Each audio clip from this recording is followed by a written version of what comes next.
Because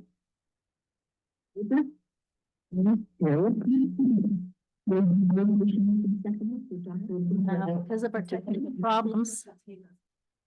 Oh. Still talking.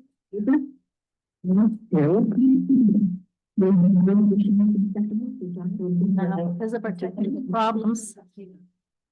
Oh. Still talking.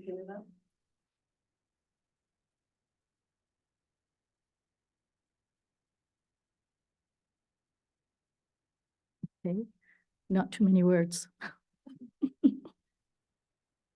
Should be good, okay. Due to technical difficulties, this meeting will be recorded and put online tomorrow morning. All righty.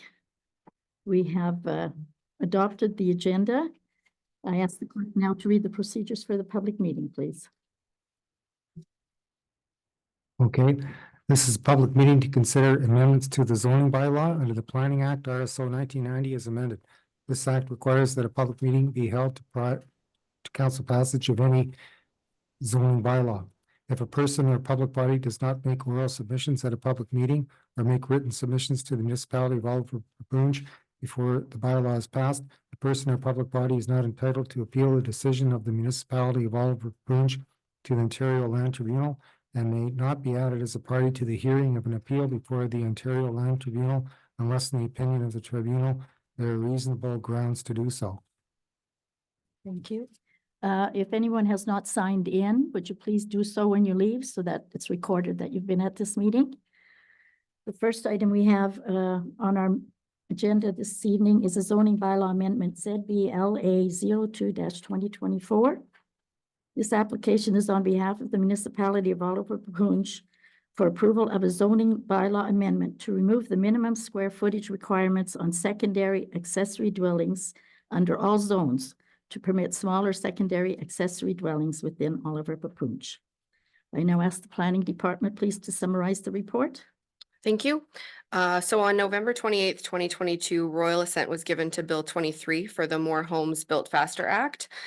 With the More Homes Built Faster plan, up to 3 residential units are permitted as of right on most lands zoned for 1 home in residential areas without needing a municipal bylaw amendment.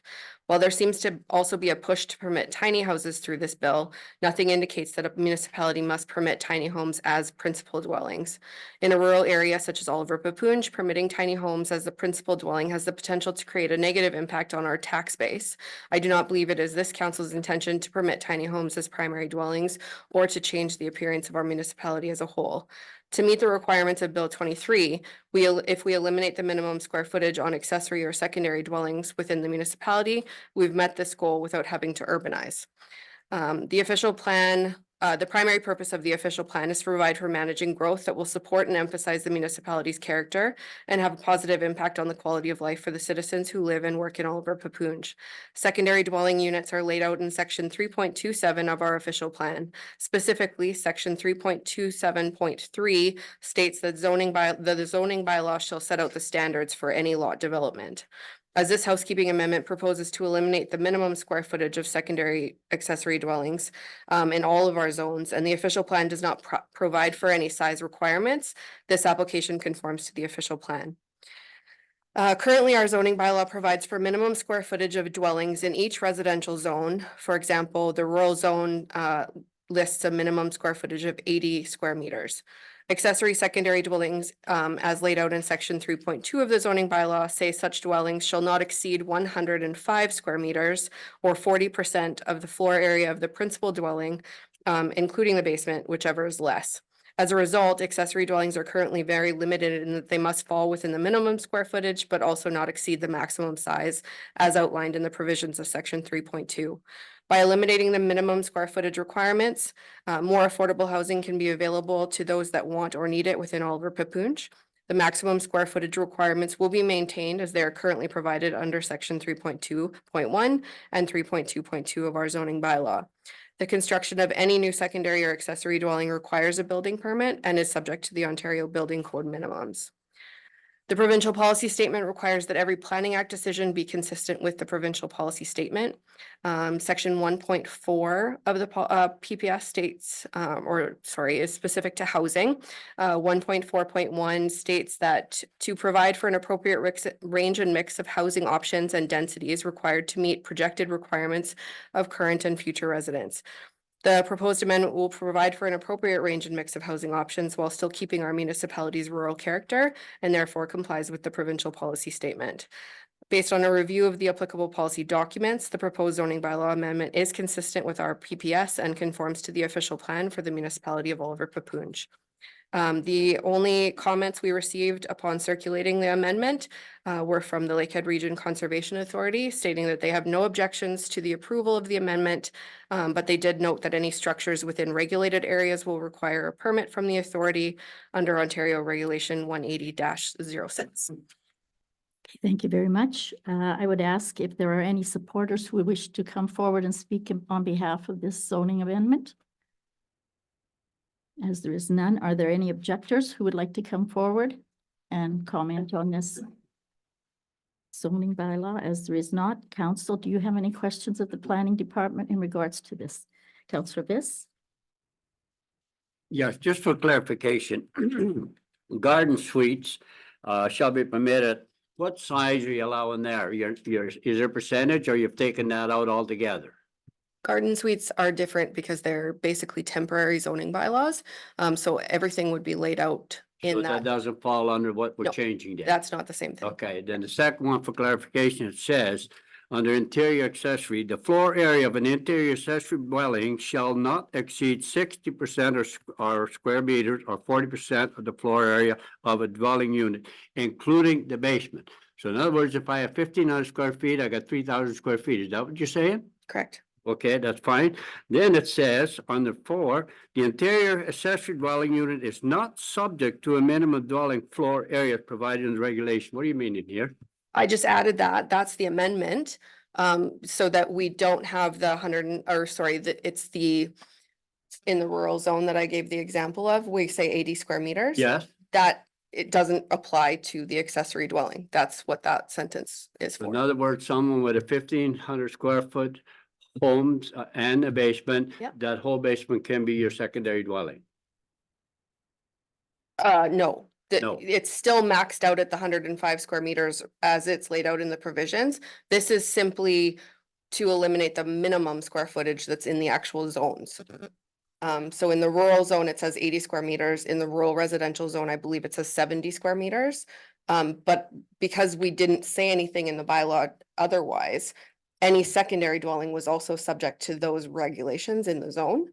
We're eliminating those for the accessory dwellings so that you can have a smaller house.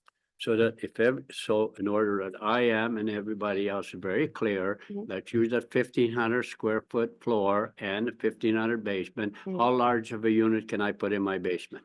40% 40% of the or 50? up to 105 square meters. So that's 600 square meters then, or feet.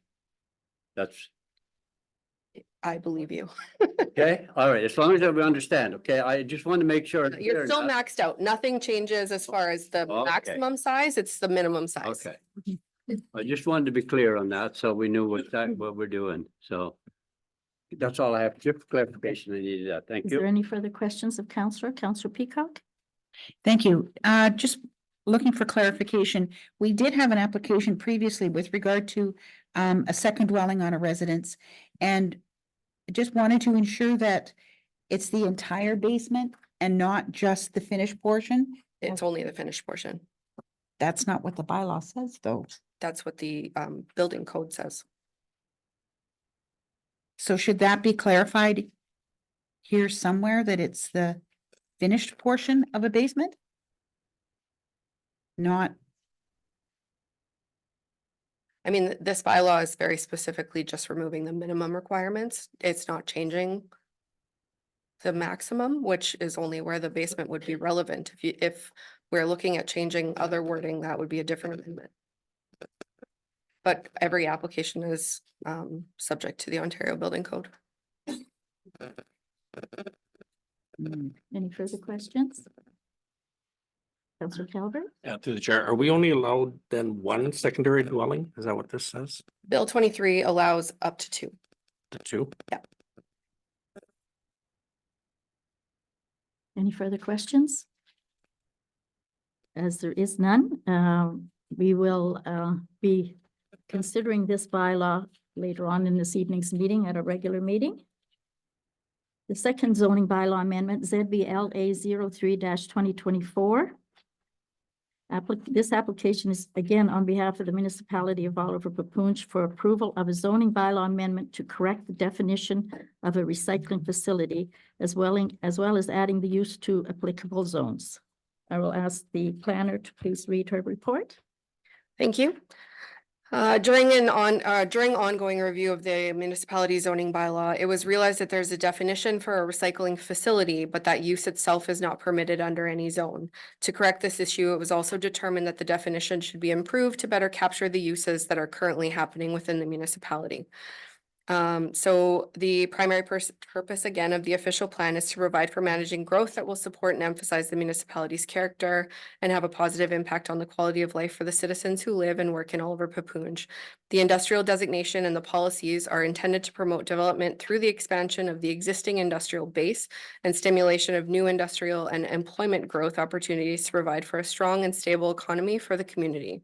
Section 4.6.1 of the official plan states that it is the intention of the industrial designation to support the municipality's existing industrial base by providing lands for industrial growth, minimizing the impact of industrial areas on surrounding areas, particularly in sensitive land uses and on the natural environment, and to guide the location of new industrial uses and industrial redevelopment within the municipality. As this housekeeping amendment is only to clean up a definition and permit the use within our zoning bylaw, it conforms to the official plan.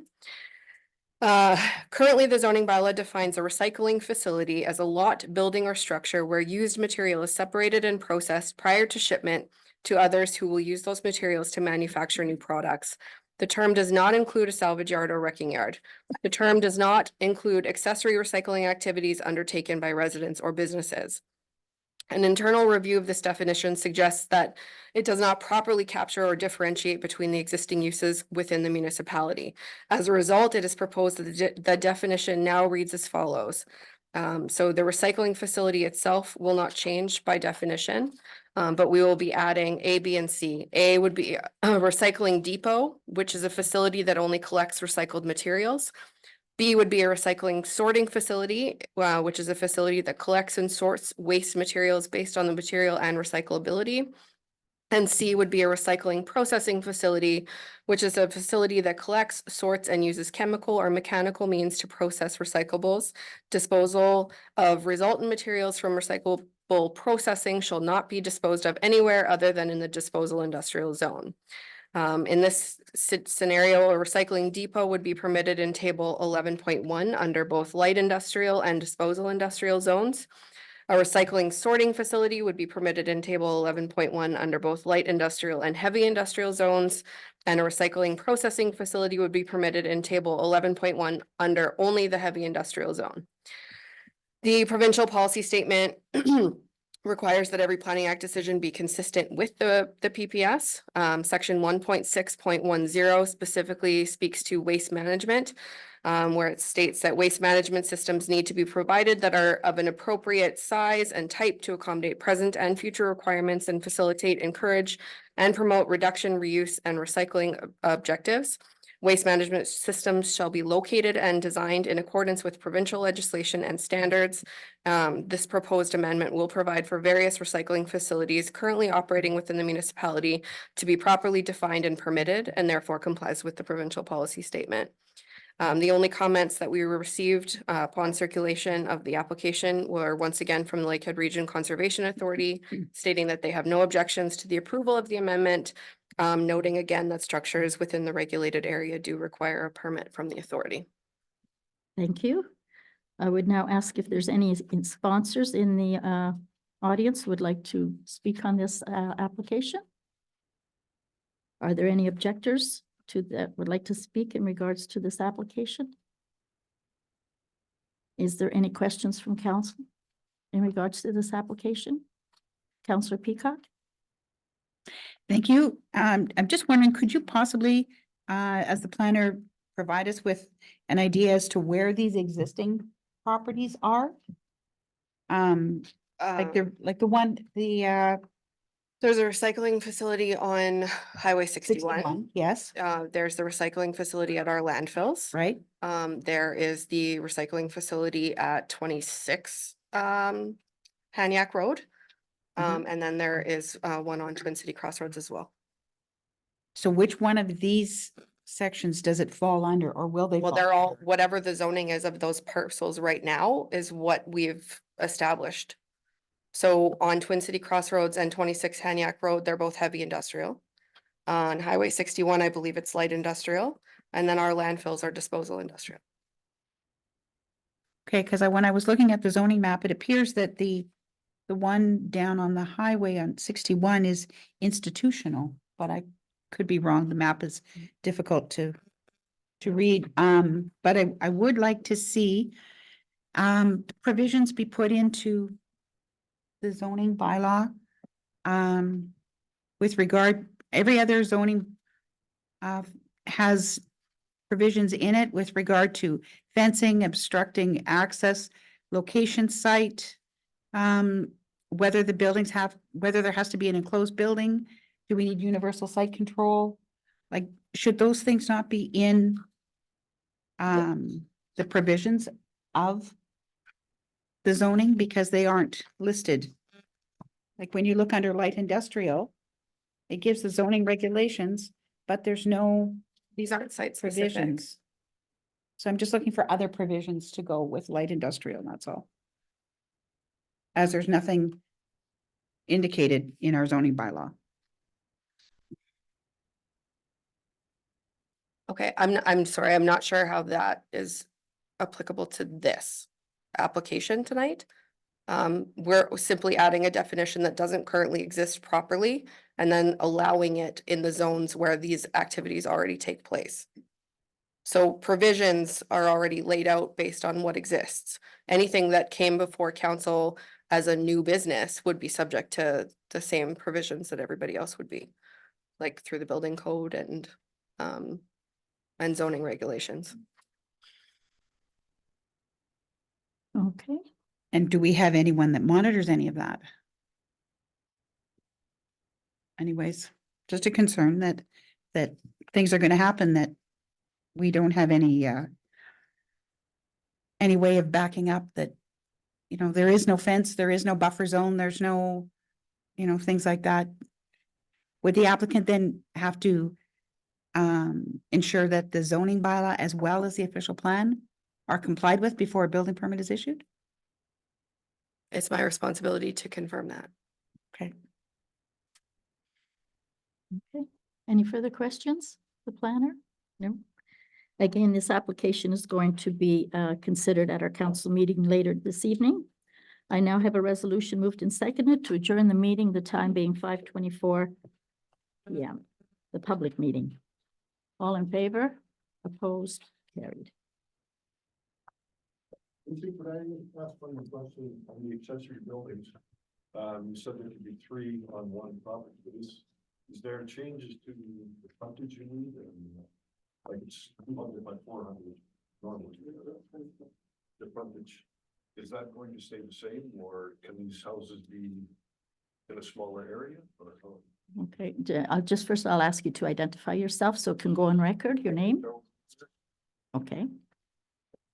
Gary? So I know the, presently you have to have 200 feet frontage and 400 feet depth.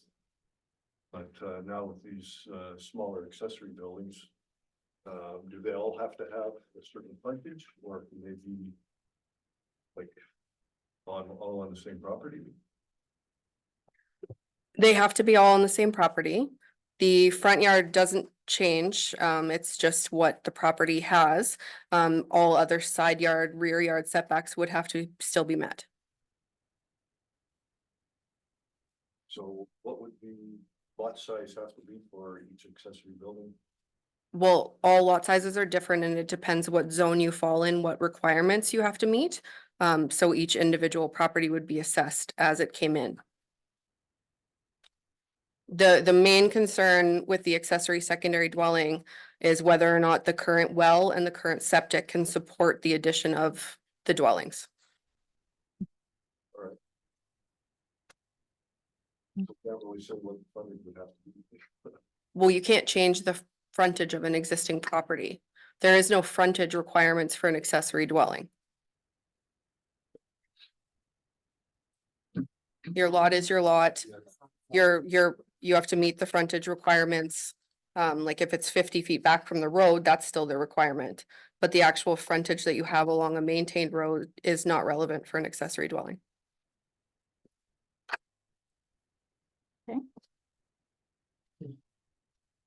Yes. Sorry, Ray, can I have a follow-up question to that? If you want to come forward, please, that we already went through this process, so. Sorry, I'll run out. Follow-up question to that. She said, can you have a septic separate well and septic for each one of these dwellings? No, No, you can only have one you use, all three? that's correct. And the health unit will check to make sure they qualify for the main and the 2 accessory buildings. All righty. I will now call to order our regular council meeting. I ask if there's a disclosure of interest.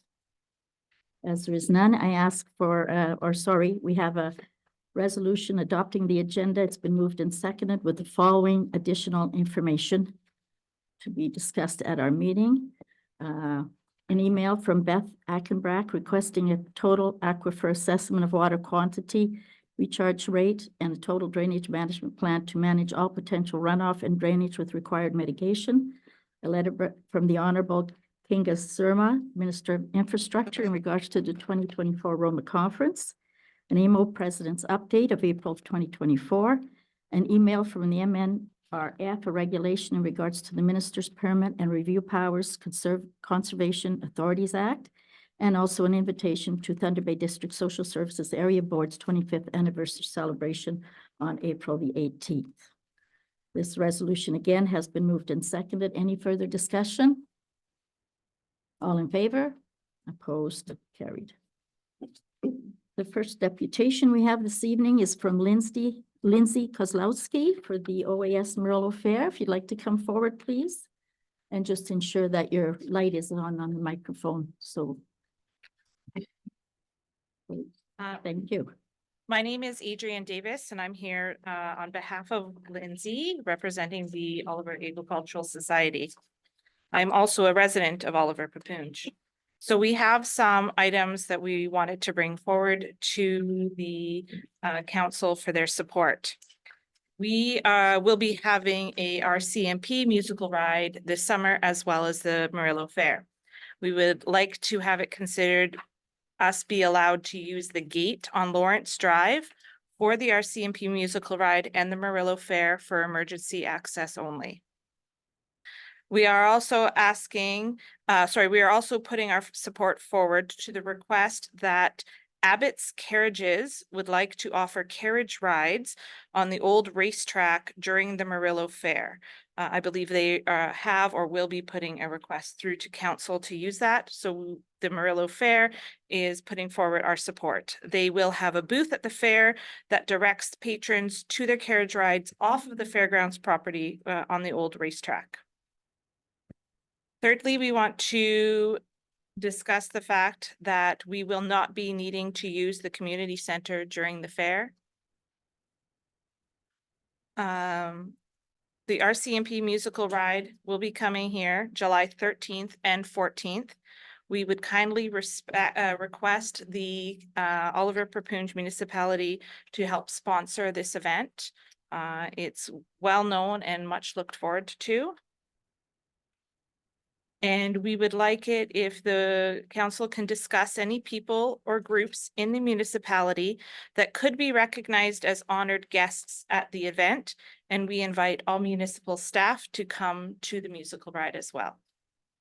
I have a sponsorship letter outlining the packages that we have available for sponsorship and some information about it as well to present to the council.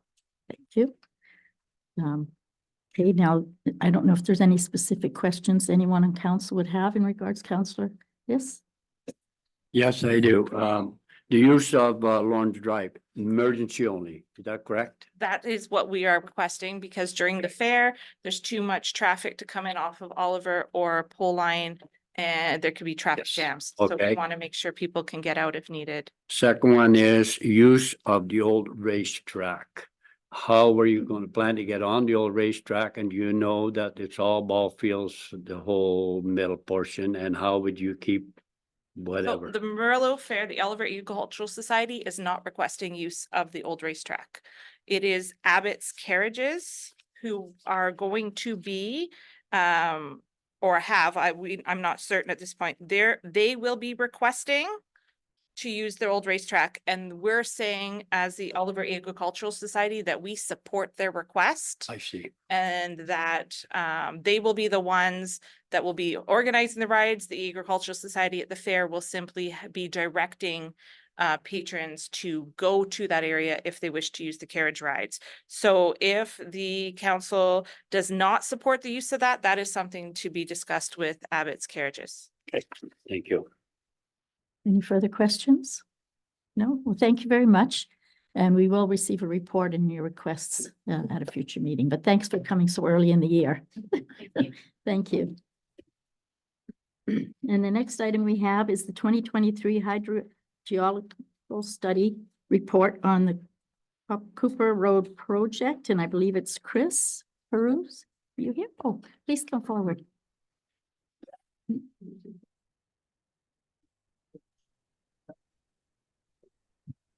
This is a resident or he is with the. There he is. No, I'm not a resident. No. Oh, he's Stephen, he's one of your. He's my partner, yeah. Okay, Yeah, no problem. He's just looking just- at me and waving. I'm wondering, Steve, if it's better if you share the presentation on your screen, just so I don't. I can- Oh, I don't have it handy, Chris.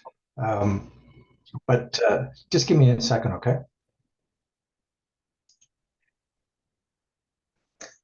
So it looks like I can't present. It's been disabled. How to, it's only 4 or 5 slides. What's the best way for me to, I can email it to somebody?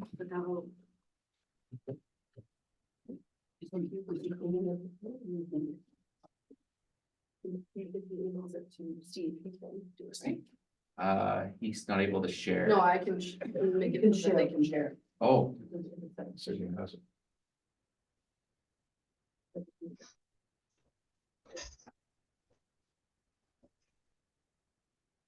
Apologies.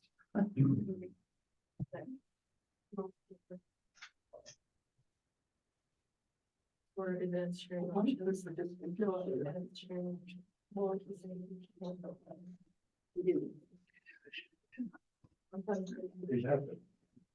Steve, are you able to share?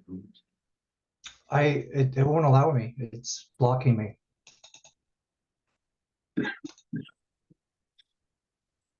There's a lot of technology.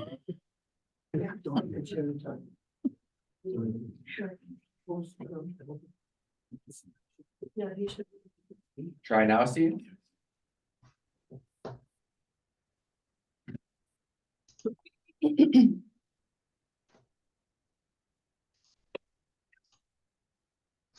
Okay, 1 second.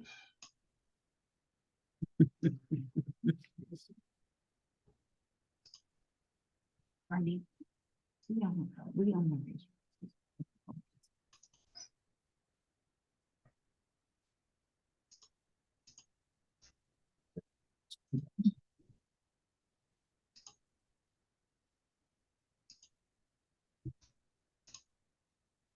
Look at, there it goes. There it comes. Perfect.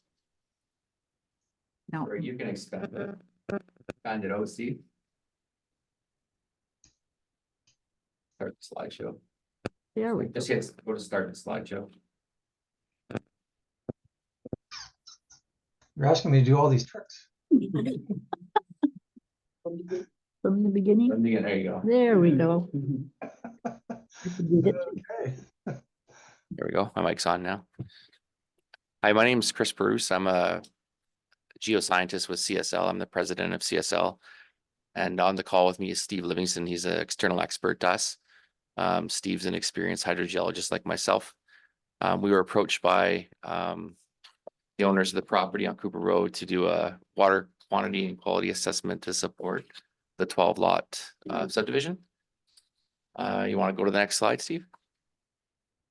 So those for reference, that's in the red outline, that's the Cooper Road subdivision there, just north of the river. Okay, go to the next one, Steve. So let's talk here for a bit. So this is the proposed 12 lots north of the Pennock Drive development, south of I guess what would be Cooper Road officially when it's built. So as part of this, what we look at as geoscientists is we look at stressing the aquifer in terms of understanding how hard we can push it to make sure it can support the development that's put in front of us. So we don't look at it as, we don't look at it in the sense that, the data, whatever it is, it is. If it doesn't support it, doesn't support it. It's essentially what I'm saying there. So the proponent dug 2 wells on the property using a licensed well contractor, same way anyone would get a well done on their property. These are concrete tile wells, typical for Northern Ontario. And then we brought in a licensed, another licensed driller to do the pump testing. And typically the process here is you put the pump in the well and then you do a 6-hour run. So trying to keep it technical, but not technical. So what we like to do is something called a step test. So it's to ensure that you have, good yield in the well. So typically what you do is you pump at a certain rate. I'm just going to say 5 gallons a minute for a certain period of time. Then you go to 7, go to 9, go to 10, go to 11. And what you're looking for is this sequential drop down in the well. And that's how you really find out what it can offer in terms of water. Typical drillers pumps max out around 18 or so gallons per minute. That's where we got to, and we weren't able to get a step. So the yield is above what we could physically remove with a commercial drilling pump as opposed to a residential pump. So that's a good sign in terms of the quantity of the water. So we ran 2 different locations across the development. Steve, you want to go to the next slide?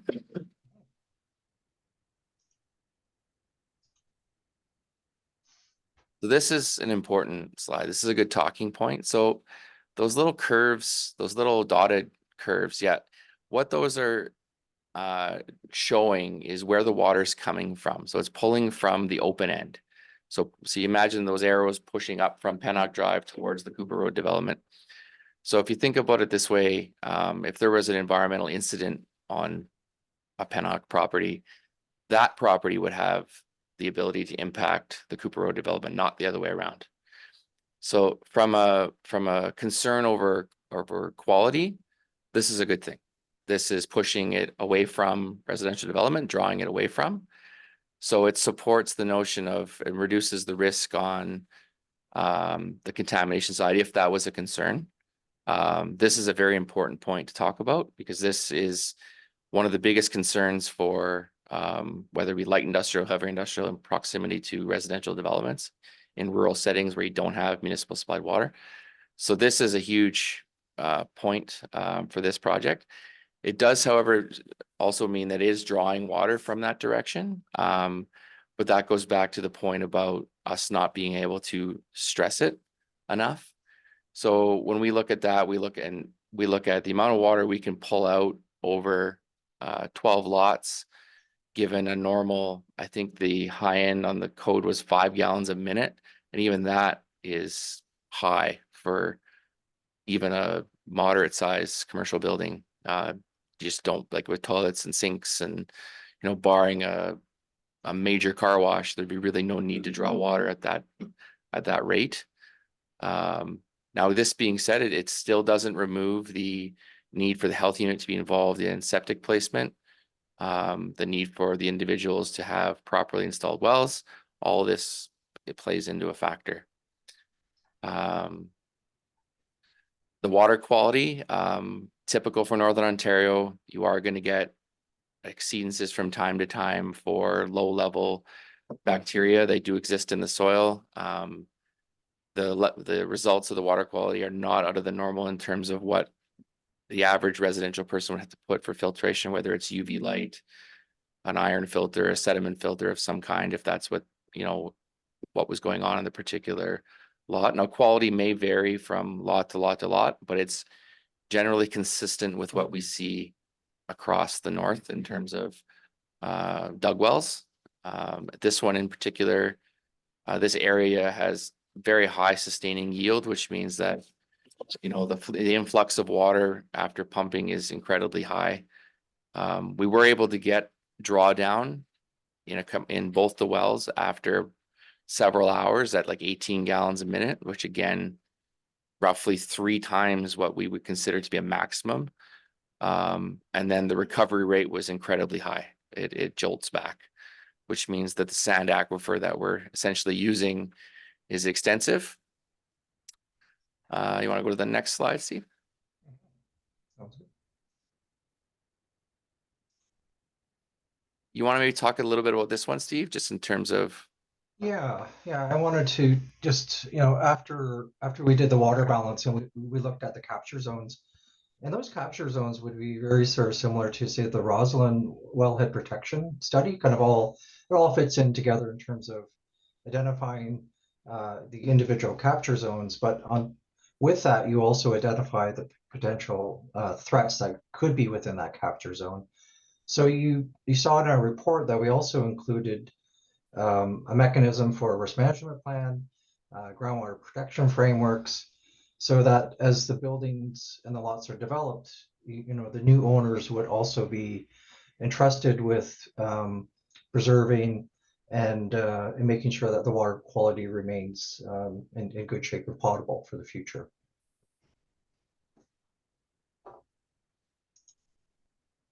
so this And one. then- Yeah, this is a zoning map. So talking to the owner, my understanding of the history of this particular lot is that it was at one point zoned heavy industrial.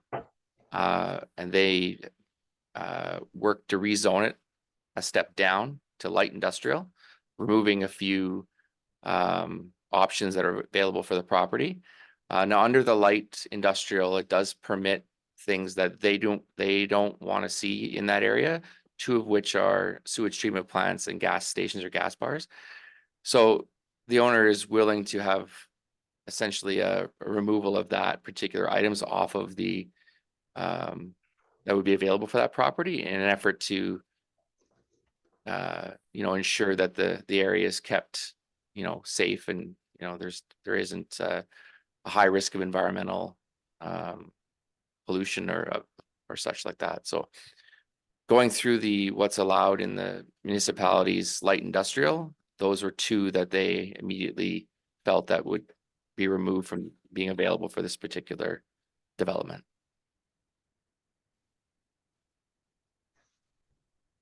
And I think, Chris, that's it. Yeah, I'm Uh, essentially, I wanted to keep it simple. I'm open to questions. You have me here, technical, you got Steve. So maybe leave it there, Steve, on that particular map. Yeah, I think that's good. Yeah. I'm, Sounds good. we're open to questions. Right, Councillor Campoff? No, thanks. So a couple questions. So when was the well drawdown tests done? They were done November, This past November? last November. Okay, which I think I think everybody in the room knows it's been abnormally dry lately, so at least since last fall, so that's good. Yep. Do your tests take into account, or do any of your calculations take into account that the majority of the water used in any development, whether it would be the residential side or the light industrial, would probably end up going right back into the aquifer as far as the septic fields? Yeah, so there's 2 things that could make this case better. One is precipitation and one is water reuse. Both can add to the situation. Yeah, so those are both benefits. So we try to keep it worst case. whenever we do these calculations to ensure that if there is other things that could be added back, that's a benefit. So just to summarize, you have no concerns about the water supply in this area? None. Okay, thank you. Any other questions, Councillor Viss? Yes, I do. Just on the front page there, you're saying the background history of the property, and you only went back to 2005. And the reason why I think that's important that you look at this and what I have to tell you, because the potable water after 2 tests still exceeded provincial standards. Back in the days, there was a mink farm on that property for a number of years. Has that any effect in the groundwater quality? That's why you're having problem with E. coli in the tests that you're running? You see, somebody should have checked that out because it used to be rows of cages of mink farm. That's when we went through school to Ross, we went through that property. After that, there was logging done in that property. So there's 2 things that happened on that property, which you're not indicating here at all. And I'm just wondering, and it may not, but it may have effect because you're telling me in here, the water quality is not right. E. coli is too high. Okay, that's one thing. Yeah, Councillor Viss, can we just add, if you Oh, want to respond to Yeah, that? Oh, feel sure. free to jump in, Steve, at any time, but I'll take a stab at this. Right. Typically, E. coli is a response to a more recent event. It's not a, when you're getting it in the water quality, if it's an older, like pre-2005 wouldn't be considered relevant in this case. If there was agricultural farming proximal, if there was, larger scale commercial farming operations next door, that would be more of an indication or a possibility that could cause this. They are exceeding, I will give you that, I understand that. The levels are low and they are what's considered like normal in terms of dug wells, like you're dealing in soil, like most people in rural environments. The issue is you get a house, you have a dug well, you buy the house, most people don't test it on the regular. And if you're just trusting it, there's odds are there are bacteria that exist in the natural environment. And this is kind of what we're saying. And it's more of an alert to say it's there.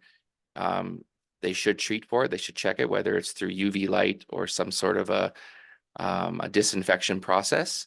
I don't believe that it's a result of historical this way. The example would be like the farms near Walkerton, right, that caused E. coli in the well. So that would be more of a comparative in terms of an effect of that. I'm not dismissing it. I think that it's a little too old for what could cause that particular issue. And if it was a serious animal waste issue, the results would be quite a bit higher. Okay. Councillor I Viss? have a few. Do you want me to continue on the Yeah, few? oh, yeah, or- just, Okay. and then he can. The next, respond. then you're setting site description. You're saying to the west of site is a vacant sawmill. That's not true. There's a number of companies that are in there operating now. One I think is doing styrofoam manufacturing. I don't know what all else is in there, but there's a number of companies, so it's not a vacant place. So I have no idea what's going on in there, but you're stating it's a vacant place. It's an industrial complex.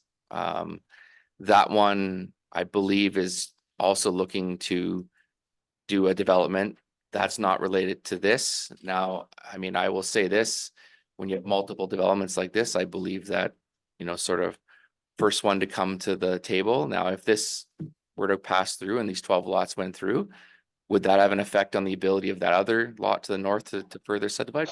Potentially. And it may negatively impact that person's ability to do this. So, and the groundwater flow goes through that property from commercial development. So it's essentially going through from Pennock, through the Cooper Road development, across Cooper Road, through that complex, Okay. and then further. So what the goings on that property wouldn't have an effect on either Cooper Road or, but it is an issue that is a different issue. Okay. The next question I have, you indicated you have 2 wells. One is 3.66 meters below the ground surface and the other one 6.71. Yeah. Okay, the calls I get is concerned about water, if you can understand that. Yep. Did any one of your company go to Pennock Drive and check the depth of the dug wells on Pennock Street? We did, we pulled the well records. So they're freedom of information. Okay, So we pulled 196 well records within a 20-kilometer radius. super. And we did an assessment between drilled and dug to look at an average. But when you install a well, regardless of an average across the area, it is the well installer's obligation to ensure quantity, not so much of that. They're there to install it at a depth that they feel will suit residents or light industrial developments. They have an obligation for that. Now, if there was no yield, then the well wouldn't have been installed. If they felt that the soil was dry and there wouldn't have been a case for water, there wouldn't have been one put in. But you haven't answered my question. Either that or I don't Oh, understand you. Are you deeper at that 6 meter and 4 meter than the average well in Pennock? For a dug well, we're average with We're that. average. Yeah, we're average. Thank you. And then again, you tells me in here you had drawdown and one that only took 3 minutes or something and recovered right back to the static flow. Yeah. The other one took 42 minutes To come back. to come back. That's quite a while to come back. That one drew down further, but if you can get it to come down further. And the other thing with recovery curves, the longest amount of the time is the last bit of it. So professionals typically like to see the 90% recovery. So the last 10% is typically fairly slow. But the first, say 80% or so is usually pretty quick in terms of sand. And keep in mind too, this was an 18 gallon a minute pull. So it was considered a pretty good stress on the well's ability to provide water. Okay, and then finally, one more further questions, concern I have. At the present time, we're also looking at another water study and yours is missing this. And let me read this, what it says. Simulation of long-term aquifer development for the additional residential development involved of this particular thing is using 30 liters a day. And it finds that after a number of years, created by the completion would be an order of 1.7 meters below current static condition. So in other words, in another little while, after how many years, it doesn't say here, the water level table would be 1 meter below the current status. You didn't do any simulation at all, but you're looking down the road. In terms of, But in 10 years, you didn't, in any simulation on the use of water through this system like this study does here. do you have a comment on that one, Steve? I know what he's saying, but Yeah, no, I guess what we tried to do here, your worship and council is we were trying to be very conservative. So with these capture zones, we did not include any recharge from, say, water conservation use, or we didn't include any precipitation. Our focus was on the drawdown and recovery, and really understanding that this overburden aquifers is very extensive. It's got very good hydraulic properties to continue pumping for the long term, and we felt with the weight of evidence that we had that it would definitely sustain the industrial usage into the future. Just if I may, and the reason why I picked up on some of this and I'm using just our own scenario at home on the farm. We used to run out of water and finally we got somebody come in and drilled a well, went down to 128 feet, mind you. But it had so much water, it came out of the top and it ran 365 days, 24 hours a day out of the top after all the use we did at the farm. Just the other day, we went and checked to see where we're at because it's not running anymore. We're down now to ground level. So that means over the last 10 years, we've pulled that water table down to that. And that's what makes this concern for me. What happens if we pull the water level down in that area? And what happens to these people with 50-foot deep wells? If you're going to drop a meter, guess what? They're out of water. yeah, that would be a much larger scale issue than just this. But you see what I'm coming at? So this is fact. This is really what happened on our farm. Right. So I know exactly so my question is, can you guarantee me that that's not going to happen when we put 12 units in there using 396 gallons a day? And we're in 10 years, everybody in Panock will still have the same amount of water, but you can't do that, eh? No. Well, it's got to do with like precipitation and climate change, right? Everyone, it's the hot button issue, climate change, everything's changing, everything's moving. Do I have a crystal ball 10 years from now to understand the extraction rates? No. Are the numbers right now more than adequate? Yeah, they're probably in the order of 3 or 4 times the adequacy of what's needed. Okay. So that's what I'm looking at right now. Do I foresee a major climate event that could cause limited recharge to this area? I can't say that. But like Steve said, we didn't factor in the 600 to 800 mils of precipitation we get on an annual basis. We didn't factor in water conservation. So we tried to keep it worst case scenario. So even we're running the model at worst case scenario, we were fine. So I think if you take that into account with what you're saying, I think we sort of got there. Maybe not formally the way you're suggesting, but the fact that we took out any sort of added sources that would make the situation better to keep it worst case, I think sort of lends itself to sort of what you're getting at there. Okay, one further question, and then. Oh, I'm sorry. Sorry, Chris. I noticed in your report, did you want to talk, Steve? Just maybe, again, we're just here to support and provide answers to some of your questions. So if you don't mind, I just wanted to kind of clarify one of the calculations. So we did a calculation, if you can see my cursor, of all the water, groundwater that would flow across this blue line. And we compared it to the capture zones in the water recovered from these 12 captures. And these capture zones only equated to about 62% of the water that would be just naturally coming across here. That's excluding precipitation and excluding any other recharge. So it's a very conservative. 0.6. Yeah. 0.6. So I just wanted 0.62. Yeah.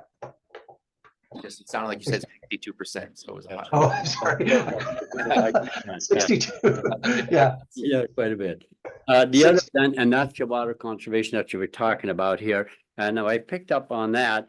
It's saying here, you want to collect all the runoff water and put it in a lagoon and through a filter system and get back in the ground. Why are you doing that? Because the automatic flow should be to the Panic Creek or into that low water area. Is there a reason why you think you should collect all this water and put it in a lagoon? This is the ditching water. Well, that's what it says here. That's, so again, the site control or the municipality would have the right to dictate ditching on the external.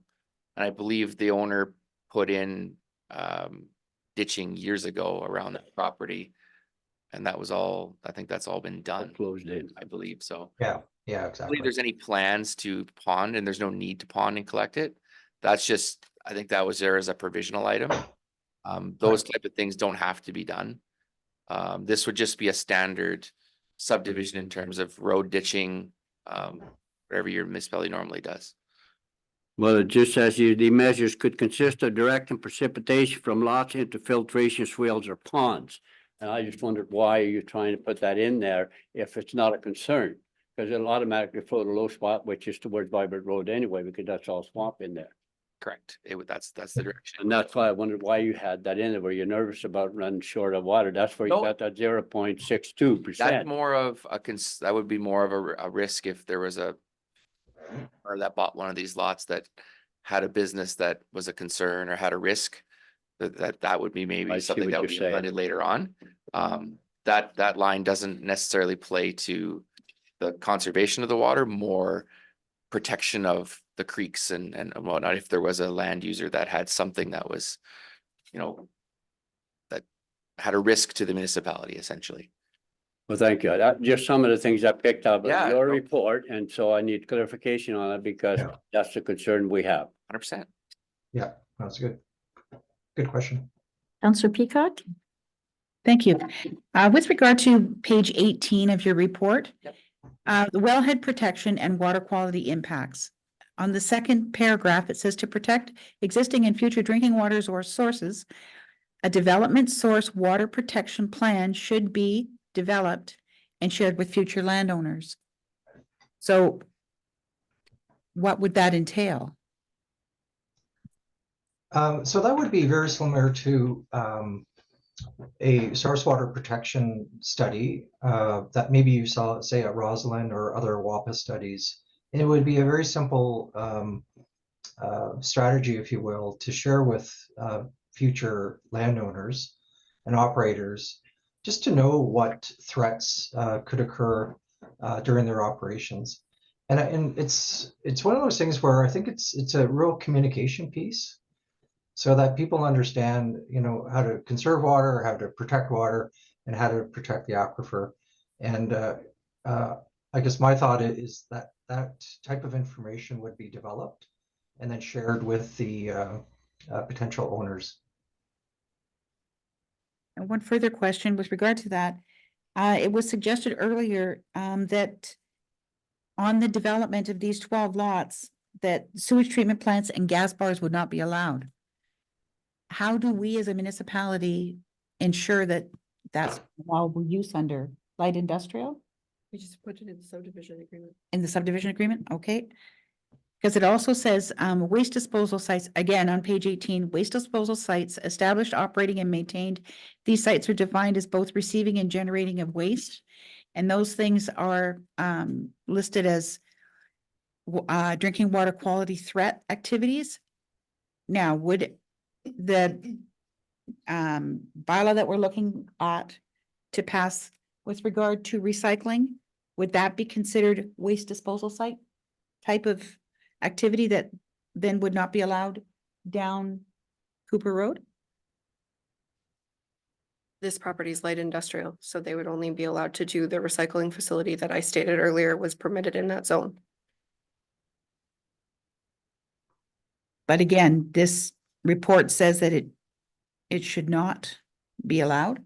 Recycling is not waste disposal, though. Okay, Right. Yeah, we were trying to identify places that people would, you know, try to bury waste or have a facility that would potentially impact groundwater. That was the intent of that statement. Some of the light industrial uses that you guys permit wouldn't be feasible on these lot sizes anyway, and developers would shy away. Because if they want a major commercial development, they'd want a much larger parcel of land. Typically. Okay. Any further questions? Yes. Mhm. I'm looking at page 17, that's your impact assessment. And I'm wondering about this number of 5 imperial gallons per minute. I calculated that's 33,000 liters a day, 33 cubic meters. Is that a standard for this type of development, a light industrial? The reality is that the consumption number would be far lower. Yeah. Pretty much it would be based on per fixture, like the building code would dictate, you know, the maximum fixtures. So if someone were to build a building, they've got a well, they got to go to the building code and say, well, I have 2 toilets, certain amount of fixtures. This is far above, like 5 is above anything. So that's not a standard, it's just a number that you use as a conservative number? We wanted to make sure that it would be able to handle Yeah. a significant consumption, not to the point of like a water bottling plant or big takings like that, but Okay, because what I was thinking about was, all right, so this is 33,000 liters, 33 cubic meters a day. I figure a household uses about a half a cubic meter a day.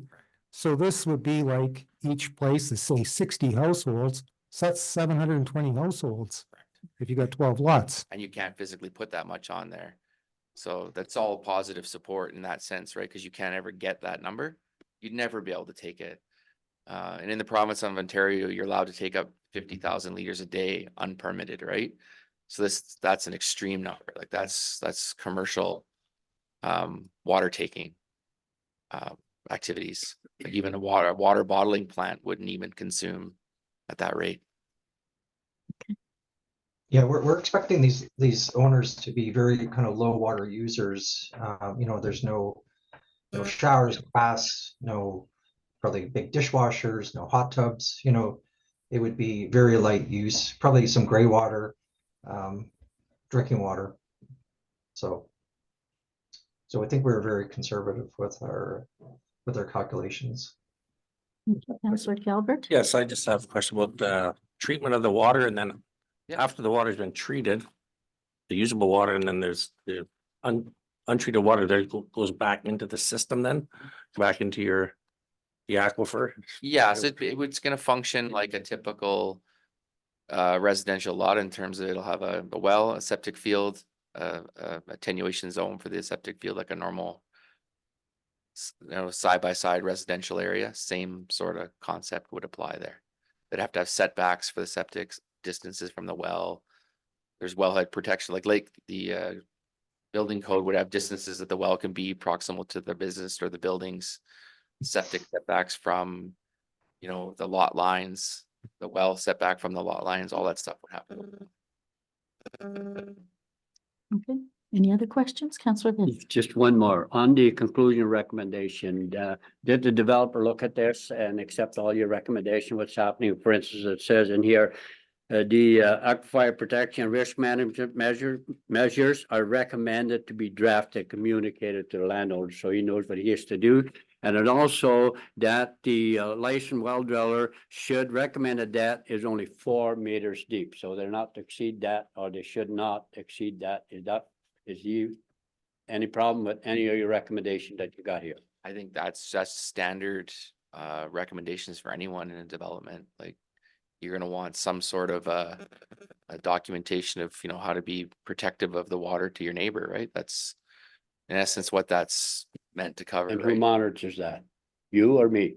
It's a self-monitored situation like anyone, That's right? what I was afraid of. Okay. Well, it's kind of it's a risk to anybody, right? If I own a property next to you and I have a big spill, I could impact your property, right? So Mhm. it's kind of you got to go on the honor that everyone's going to be like, well, that's certain things you have to take at a bit of a face value, and that's one of them, unfortunately. That's all I have. I Yeah. quit. on. No, it's fine. I Okay, and totally fine with that.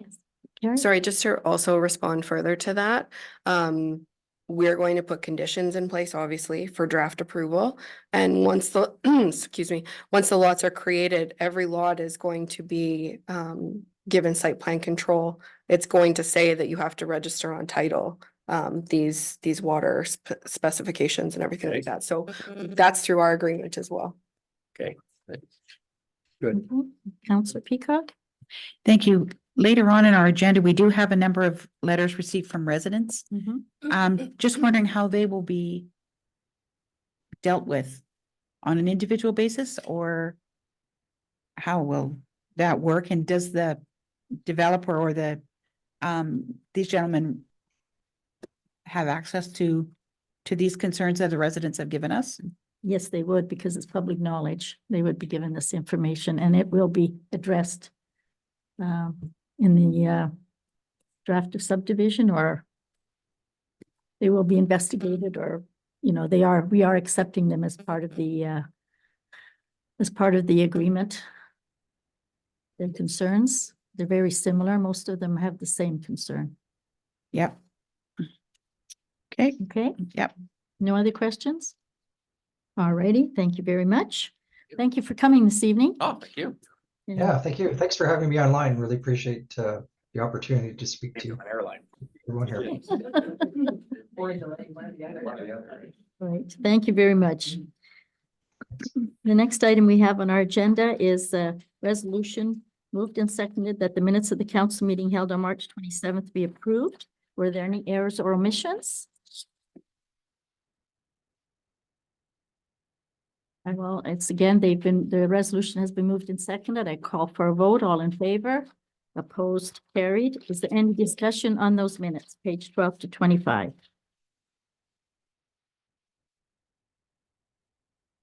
As there is none, the next item we have in our agenda, oh, I'm sorry, Councillor Bliss.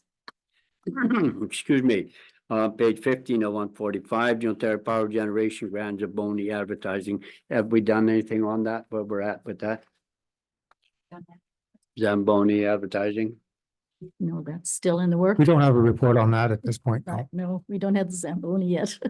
Okay, no, but I mean, well, you, before you even get to Zamboni, you should make sure we get the agreement, whatever we're gonna do there, right? So I'm sure that, yes, Chris. In new Oh, business? fine, Okay, good. That's all I have. Thank you. that will be addressed in new business. Anything further? Counselor Calvert? On page 11 here with the message from Chief Fleury, are we going to set up a date again, like we had in the fall for the spring? For Or our- early summer for For a meeting, he said he was going to have one in this municipality twice a year. So they will call and have set we up. a- thrown out a shout out to them at all or anything yet or Don't believe so, no. no? Okay.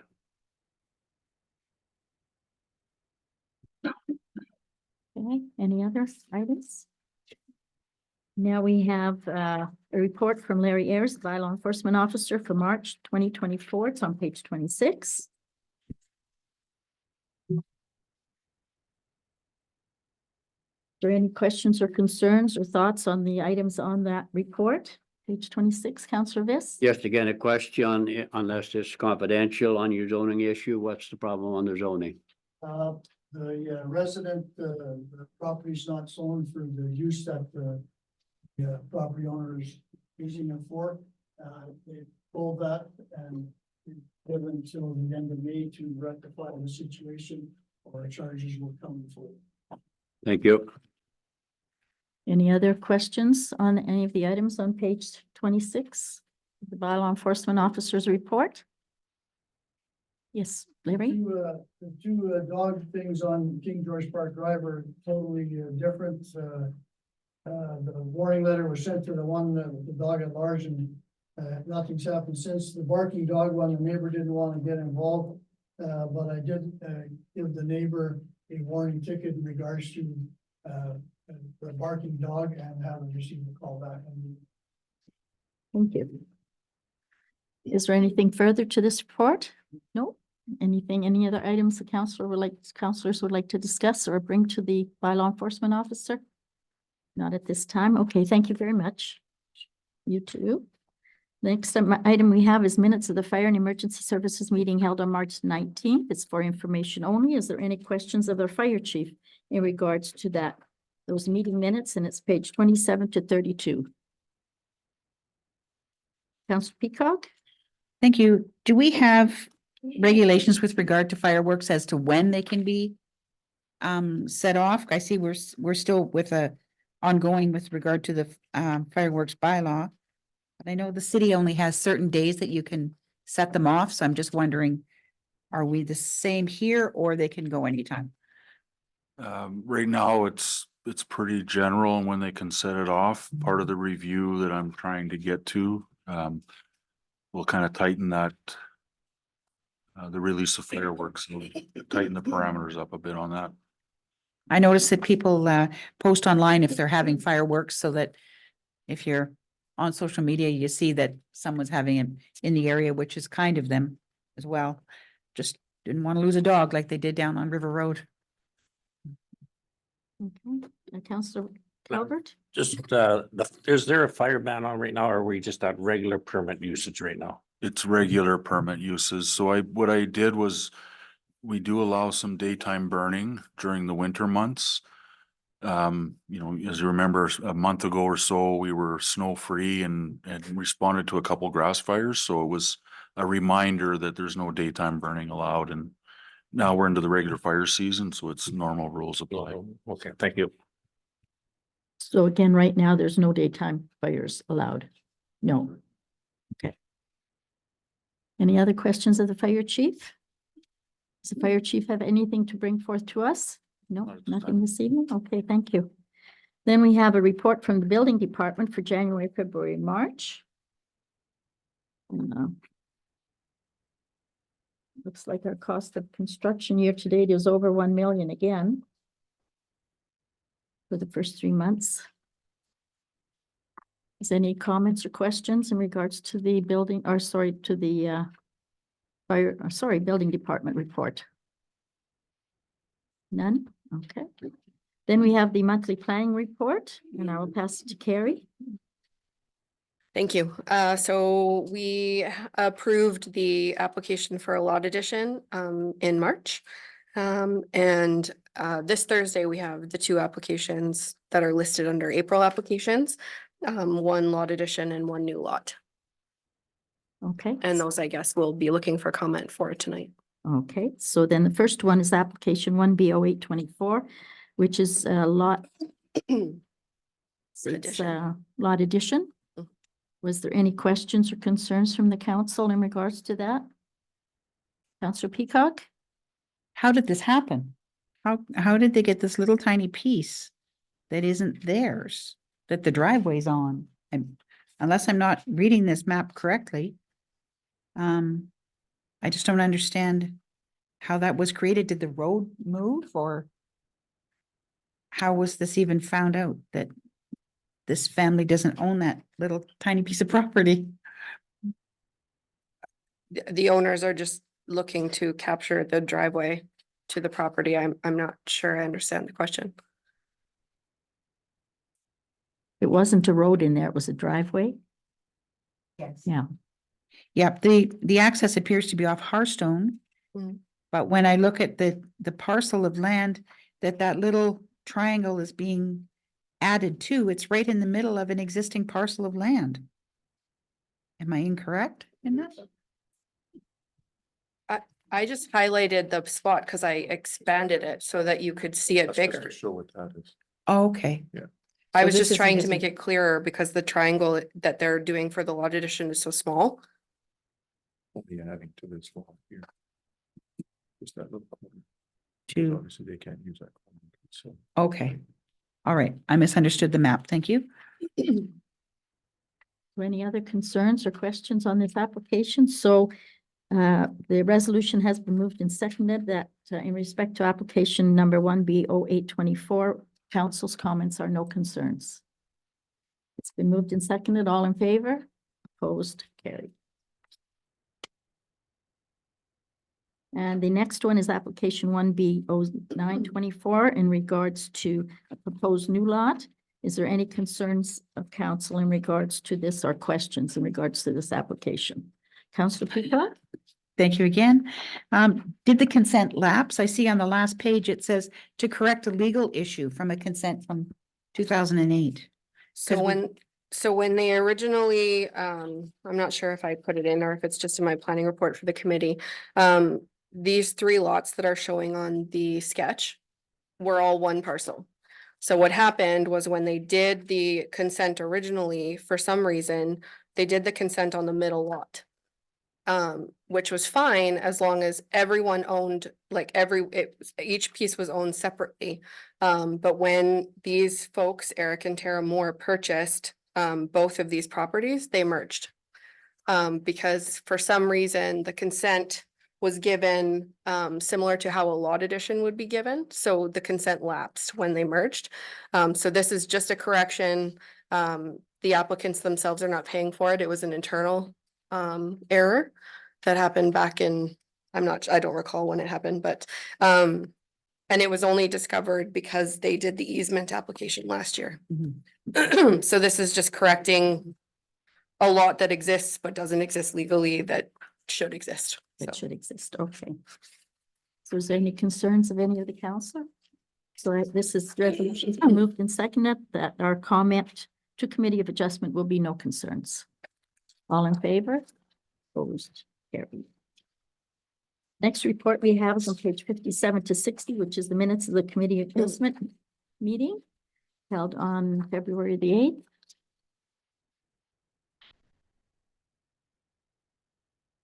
Any questions or Councillor? I guess we appointed the right person if they immediately appointed her chair. no other member would take the role.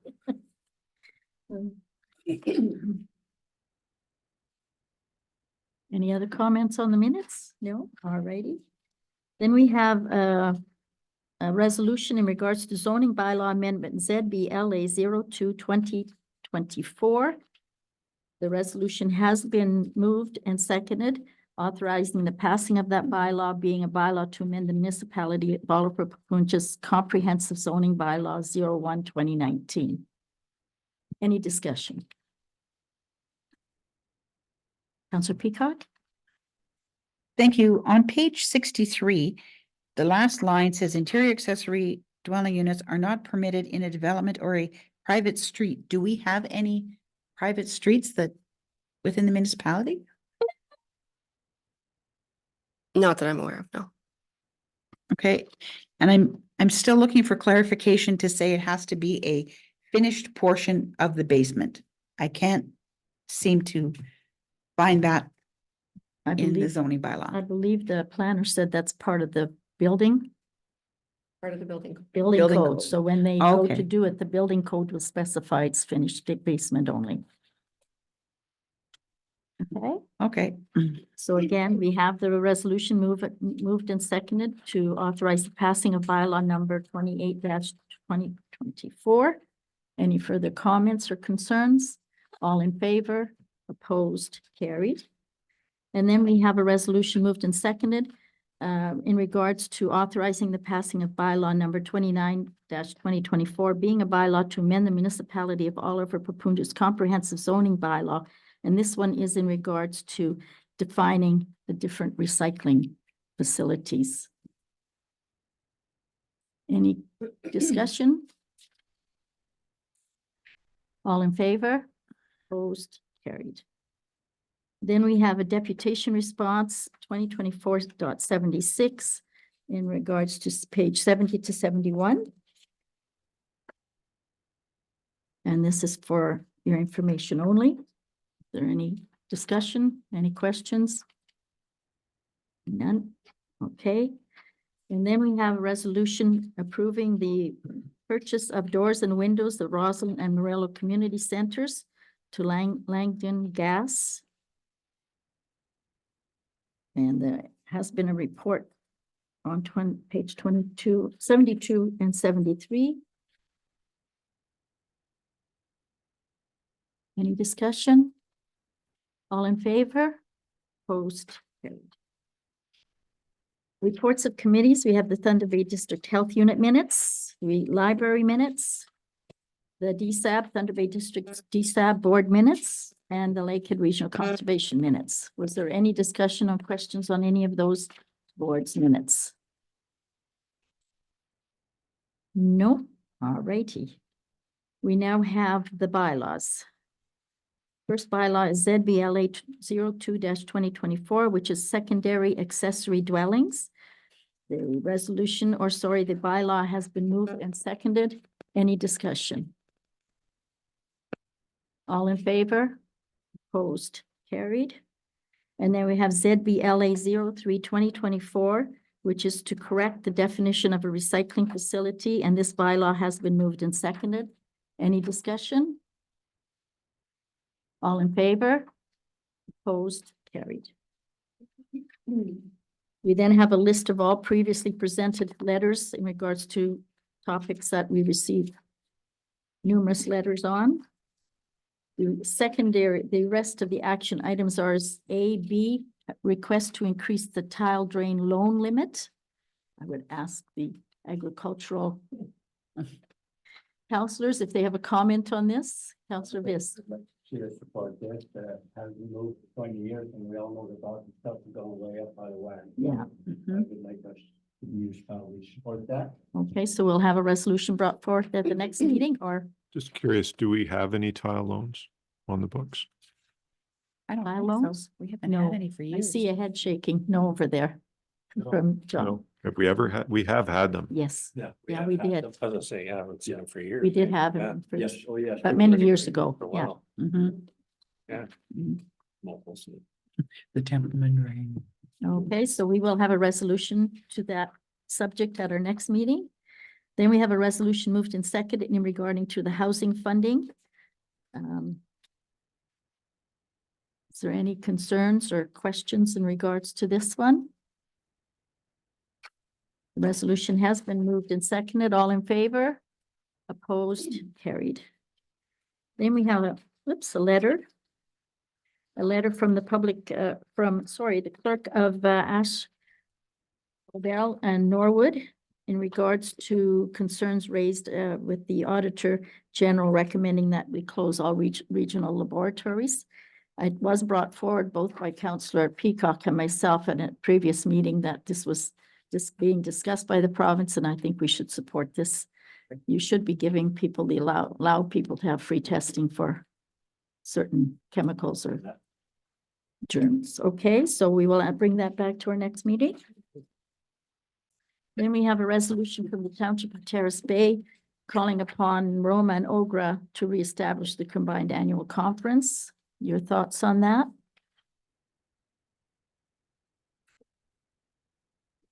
Matter to me. No, as long as it doesn't connect with the AMO, because then the rural gets lost. That's true. Yeah, so I don't know. Is there any thoughts from the director? I know we don't go. My thought would be like, Roma's very big already, like, I don't know where you'd fit these, like, you know what I mean? Yes, It's packed. Yeah, through the chair, as of being attending both at one point in time or the other, you're absolutely correct. I don't know what venue would hold all those people, and it would be very diluted, in my opinion. But, because right now, when we have just the Roma conference, we get many chances to talk to ministers. You start adding another topic, then we'll maybe be lucky if we get two. Okay, so we will not support that. Bill C-63, the Online Harms Act. They want to establish a digital safety commission and the nomination of an independent ombudsman person. Ombuds person, not man. Your thoughts on that? No. No, okay. And then the eradication of all forms of racism. The town of Shelburne has passed a resolution to eradicate all forms of racism. No, we'll just leave it, okay. For information only, we have the 2024 Provincial Economic and Fiscal Update from the MFOA. We have the CN right-of-way vegetation management. And that's just letting them know that there will be activities in our area from April to October 2024. Then we have a letter from the MTO in regards to the project advising construction work to rehabilitate the portion of Highway 1117 from Kekebec, or 350 meters east of Oliver Road, to the westerly of Chappaqua Corners this year. So, Yes, not this year, is that next year? yeah, Oh, okay, sorry, I didn't see that. I was just saying, so how will that affect? You guys are gonna do all the paving or that, and so hopefully that'll all tie in together, eh? For the, when they start their project. So through the chair, our scope of work starts at the highway right away. We start going in on every side road, so they would be bringing their work up to ours. So we get in first. Be good. Councillor Kamphoff? It's better to be first or second. Does it matter? First is always better, so it'll look like they're copying us. Yeah. Okay. That's good. Yes, Wayne? Would that mean that the sidewalk would be redone? Through the chair, that's going to come up when we get into this subject. We've been dealing, as everybody knows, with Twin City Crossroads. There was an invitation today to sit down and go through the brass tacks finally. And this will have the same staging. The concrete sidewalks are coming up for 25 years old, and they are at nearing end of life in theory. And then there'll be some questions as to what levels of service will require in the village in regards to our other concerns in and around Kekebec at the same time. Okay, perfect. Okay, then we have requests for water studies in Roslyn Village, and this was, as Councillor Peacock initially indicated, we have some letters in regards to that topic. And they will become part of the application for the subdivision, those letters? or They emails? have been filed. They've been filed with with the the application, application. Okay. Any comment or discussion, Councillor Kamphoff? I think in light of the presentation from the engineering firm today, personally, all my concerns have been laid to rest, so I don't see the requirement for, like, I can't see why we would put such an onerous thing onto the developer when there's no, there's certainly no indication that there's any issues of this sort. So. Wayne? Yeah, the administrative persons, we've been looking at this, and we've done some research on some of the issues that are noted in here. And there will be a report coming the next meeting addressing this, just for people to understand better. The idea, I first of all was calling it a kind of a multi-property water study. So we do have some information about it we'd like to just bring forward. Okay, so that will be at for next meeting. Thank you. Councillor Peacock? Thank you. Just one other question. Peer review, will that happen with this subdivision, or what was the status of peer reviews? The peer review process, that would be something when we take a look at the specialist study. I think when we look at the draft approval, we can decide then if we wanted to have a peer review.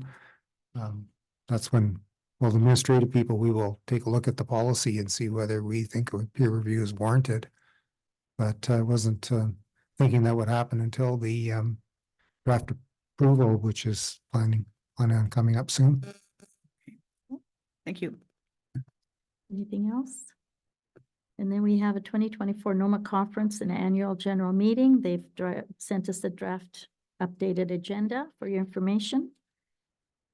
And then we had the letter from the Honorable Kinga Zerma, Minister of Infrastructure, AMO President's update. If anyone had a comment, the email from the MMRF in regards to the minister's permit and review powers. Is that brought anybody's content ones? Got them excited?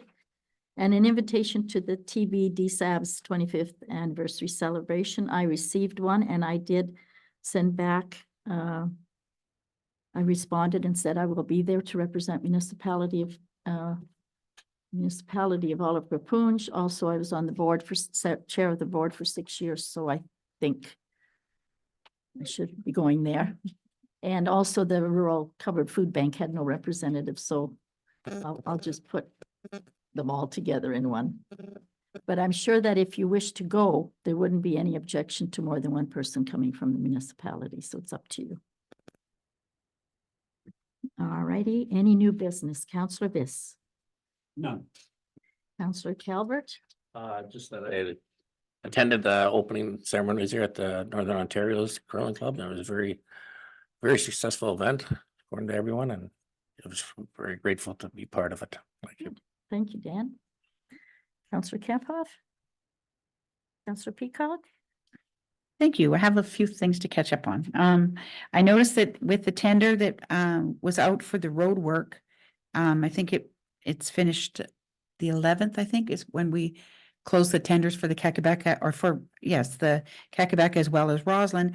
Just wondering, I had a question from a resident, and I believe this has come up around the table before.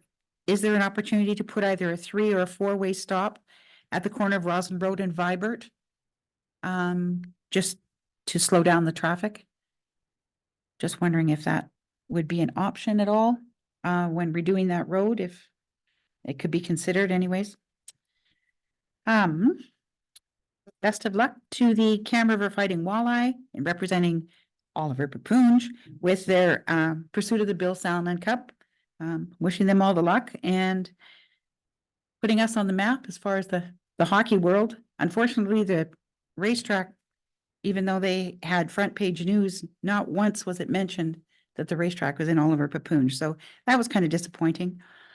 Thanks to Councillor Calvert for representing the municipality during the recent visit from the Premier. And it's unfortunate that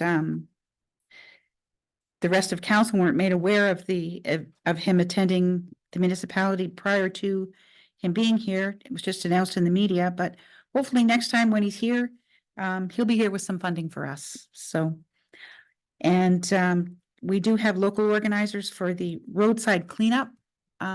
They do have it on social media that they have dates, I believe. Are they coordinating with Public Works? Report about that to clarify what our role is in the May 14th Provincial Litter Day. Our role has been traditionally, and what it will continue to be, is we provide gloves, we provide bags, and that's it. We don't organize it or supervise persons or anything of that nature. So we will just bring that forward next month to put it on the record what exactly our municipality does. We're we don't take part in organizing it or anything like that. Okay, because I think the details that were on the social media was that it was 2 separate weekends, and if there's something big, call the office and Public Works will pick it up. So just, Through the chair, that's why this needs to be clarified. yes, okay. Alrighty, and just one other thing. Thanks for letting me attend the Zoom meetings. Fine. Okay. Yeah, because I'm on the road to recovery.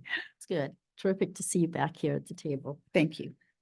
Anything else? Anything from administration? No, no, okay. So we now will resolve to go to closed session. We have a resolution that's been moved and seconded that we go into closed session, the time being 6:36 PM. We will take it. It's been moved and seconded. All in favor? Opposed? Carried. We will now take a 5-minute break and go into closed session.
We have a resolution moved in second to reconvene the council meeting, the time being 7:33 PM. All in favor? Opposed? It's been carried. Now we have a resolution moved and seconded to approve the minutes of the closed session on March the 27th. All in favor? Opposed? Carried. We have a resolution confirming our meeting. It's been moved and seconded. All in favor? Opposed? Carried. And we have a resolution moved and seconded that we adjourn the meeting at 7:34 PM. All in favor? Opposed? Carried. Thank you very much.